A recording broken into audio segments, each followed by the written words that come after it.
I never thought my life could fall apart in a matter of days. Just a week before the hospital, I was standing in my living room, coffee in hand, warm sunlight pouring through the windows of the home I'd worked my entire adult life to own. It wasn't a mansion, but it was mine. Every corner, every crack in the wall had a story.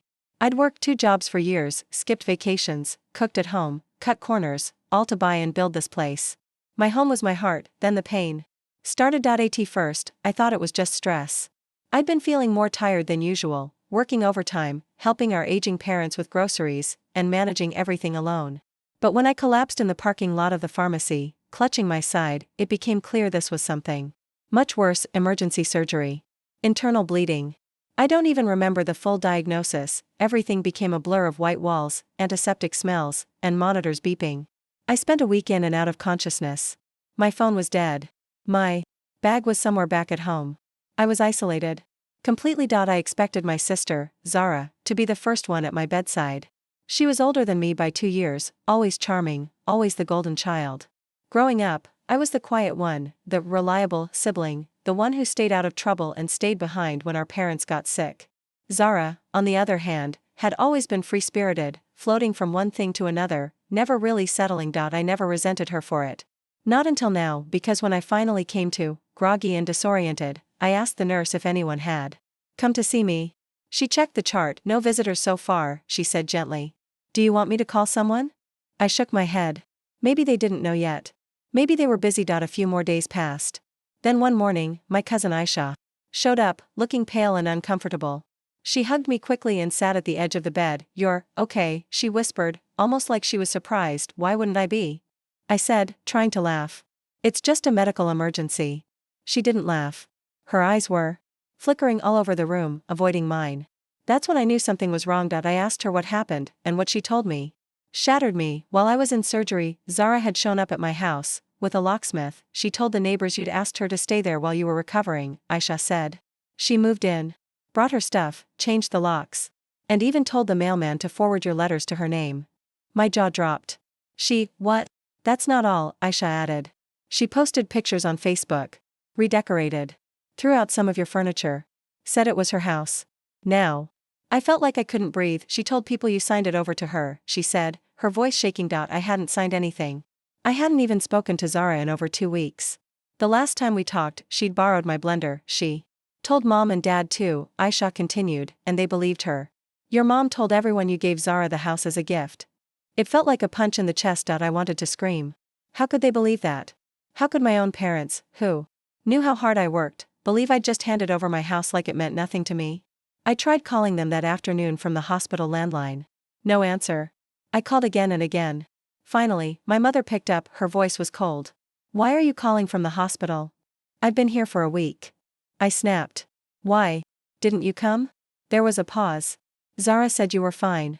She said you didn't want visitors." That stung deeper than anything. Why would I say that? I was unconscious for days. "She told us you were lucid. That you were recovering and just wanted peace." I couldn't believe what I was hearing. "And the house?" I asked. "Did she tell you I just handed it over like a party favor?" My mother hesitated. "She said you felt guilty for doing better than her. That you wanted to help her start over." I felt sick. "She's living in my house, Mom," I whispered. "Without my permission. She changed the locks." "You didn't leave a will or a power of attorney or anything?" she asked, almost accusingly. I didn't think I was going to almost die. I cried at my own mother. Doubting me. Defending Zara. It wasn't just about the house. It was about how fast they all turned on me, how quickly they bought Zara's lies without even bothering to check in on me. I was discharged 3 days later. I hadn't heard back from Zara at all. No calls, no texts, no messages. My home was just 15 minutes from the hospital, but I didn't go alone. I brought Aisha with me. We pulled up to the house, and I froze. The front yard looked different. My little garden had been trampled. My wind chime was gone. The curtains were changed. My chest tightened. It felt like I was looking at a stranger's house. I walked up and rang the bell. Zara opened the door. For a moment, she just stared at me. Then, with the fakest smile I'd ever seen, she said, "Oh, you're back." I stepped forward. "Get out of my house, Zara." She laughed. "Excuse me? This is my house now." "No, it's not. You lied to everyone. You forged." "I didn't forge anything," she said quickly. "You said I could stay here." "In what universe?" I snapped. I was unconscious. You don't remember, she said, smug. You said it when they wheeled you into surgery. You told me, Zara, you can stay in the house. Aisha. And I just stared at her. You're insane, I whispered. You seriously think that counts as consent? Zara crossed her arms. I've already changed the address, the locks, and the bills are in my name. You'll need a lawyer if you want to take it back. I couldn't believe her audacity. She looked me dead in the eye, like I was the intruder. Like she'd done nothing wrong. I stormed off. My body was still healing, but my heart was burning. I didn't sleep that night. I cried harder than I had in years. That house wasn't just walls and windows, it was my peace. My sanctuary. It was everything I had built for myself, brick by brick, and my sister had stolen it while I was lying in a hospital bed, but if she thought I was going to give up quietly, she didn't know me at all. The next morning, I went to the police station. I brought all the paperwork I could gather, my mortgage statements, utility bills, the deed, even photos of me in the house. I explained to the officer on duty what had happened. I expected sympathy. I expected justice, but instead, I got a shrug. If your sister has already changed the locks and has mail in her name, you'll have to take it up in civil court, the officer said flatly. It's a property dispute. Property dispute? I repeated, dumbfounded. She stole my house while I was in the hospital. I get it, he said, trying to sound understanding. But this happens more often than you think. We can't remove someone without a court order if they claim residency. I walked out of the station shaking. Tears of frustration stung my eyes.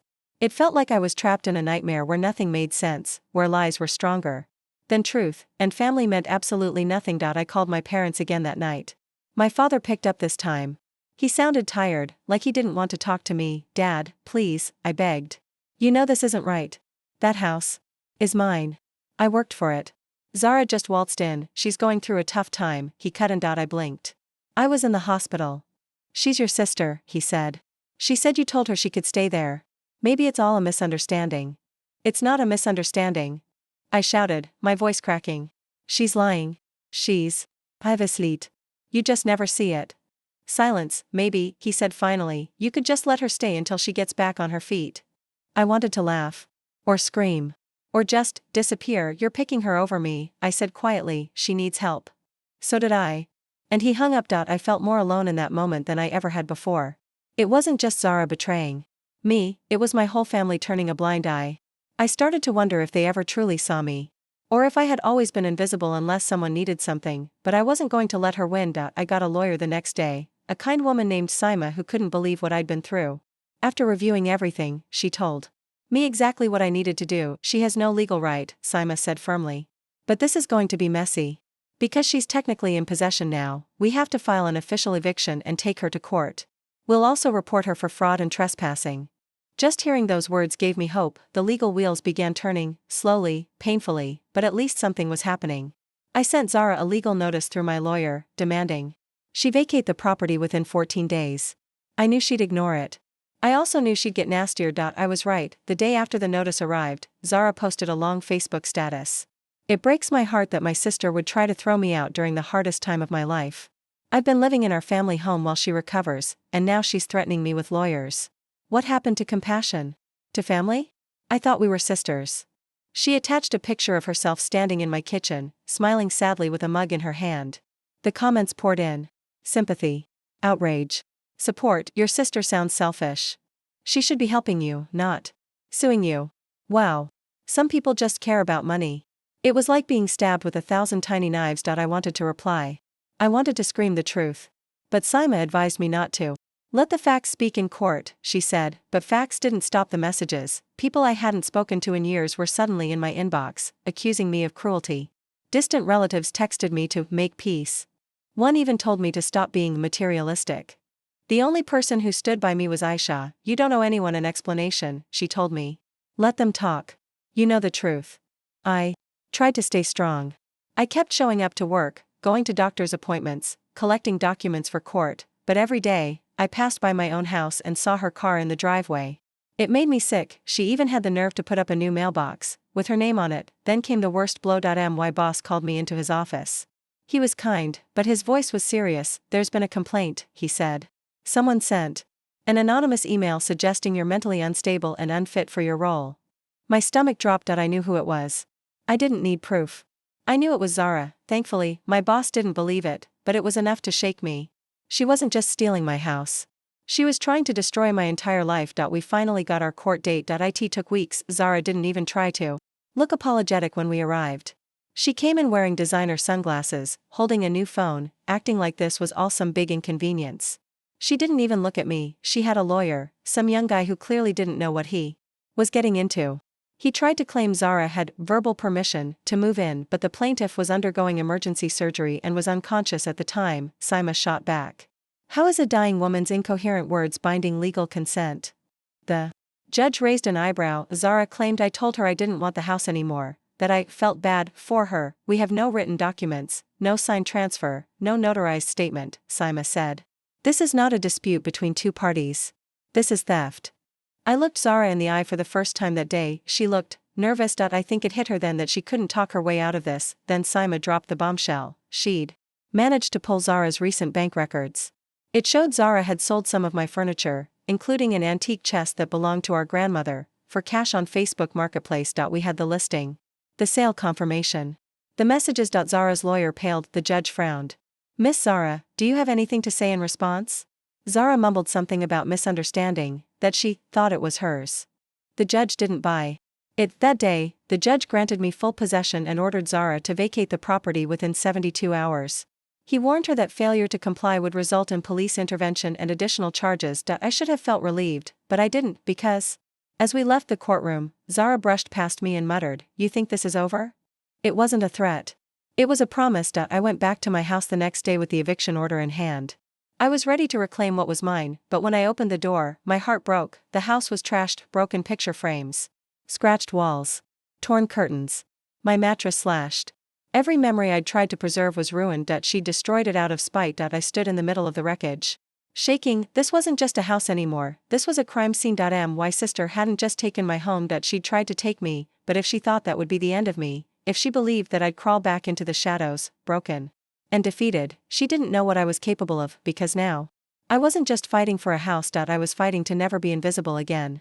I stood in the middle of the chaos my sister had left behind. Shattered glass crunched beneath my feet as I stepped into what used to be my sanctuary. The air still smelled faintly of her perfume, floral, artificial, suffocating. I looked around and felt something cold twist in my chest. This wasn't a home anymore. It was a war zone. She didn't just move in and redecorate. She destroyed everything meaningful. Family photos? Ripped in half. The bookshelf I built with my bare hands during the pandemic? Smashed to splinters. My grandmother's tea set, the one she left me in her will? Gone. I collapsed on the floor, not even caring about the broken glass around me. My body still hadn't fully healed from the hospital, but this pain felt worse. I didn't cry, not then. I was too numb. The police arrived an hour later after I called them. They photographed the damage, took my statement, and added more charges to the case: vandalism, destruction of property, theft. One officer asked gently, "Do you have someone who can stay with you tonight?" I didn't. Not a parent, not a sibling, not even a friend close enough to ask for a couch. Aisha had gone out of town for a family emergency. I thanked the officer, shook my head, and told him I'd be okay. I wasn't. That night, I slept on the floor in the one room she hadn't completely destroyed, the small guest room at the back. It had a single chair and a pile of my winter clothes she hadn't bothered to toss. I curled up under those clothes and tried not to cry, but in the silence, I kept hearing Zara's voice in my head. "You think this is over?" I realized something. Zara didn't just want my house, she wanted to erase me, she wanted to replace me. She had always been the one who stumbled, the one who made mistakes, the one who needed bailing out. And I was the boring, dependable one.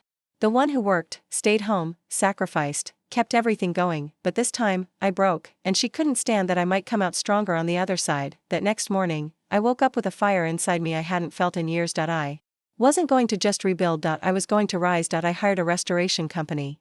It cost more than I could afford, but I dipped into my savings and pulled every favor I could. It took weeks. Paint, flooring, new locks, new furniture. I stripped every trace of Zara's existence from my home. I donated what was salvageable. The rest went into a dumpster. As the house slowly came back to life, so did I. Therapy helped. I started seeing someone once a week, pouring out every wound I'd buried for years, not just about Zara, but about growing up in a family where I was always the second choice. The silent sibling. The invisible one. My therapist said something that stayed with me. You kept trying to earn love from people who only loved what you could give them, not who you were. And she was right. My parents never once apologized.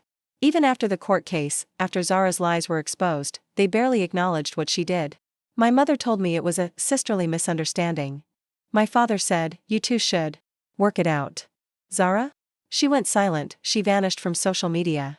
Moved to a different city. Never showed her face again, but the damage she left behind lived on, not just in broken furniture or court documents, but in my soul. A few months later, I hosted a small gathering at my house, nothing fancy. Just me, Aisha, and two coworkers who had become close friends during the chaos. We sat in my newly redone living room, eating takeout and laughing. I looked around at their faces and felt something I hadn't felt in a long time, a peace, real. Quiet peace, not because everything was perfect, but because I had chosen me. For years, I put family first. I let people take until I was empty. But now? Now I had boundaries. Now I had my voice. One of my friends looked around the house and said, this place feels like you. Like, solid. Like it's been through something and come out stronger. I smiled. Yeah, that's exactly what it is. A year passed, then one day, I got a message request on Facebook. It was Zara. My heart jumped. I stared at the screen for minutes before opening it. Hey. I know I don't deserve to ask you for anything. I just wanted to say I'm sorry. I was in a bad place. I was scared. And I did horrible things. I hope someday you can forgive me. I didn't reply. I didn't block her either. I just let it sit there. Maybe that was growth. Maybe it was closure. Or maybe it was me finally realizing that forgiveness didn't mean opening the door again. Sometimes, forgiveness is choosing not to let someone back in, and finding peace in that decision. It took losing everything to finally find myself. I no longer needed anyone's approval. I had my home back. I had my voice, and most importantly, I had me.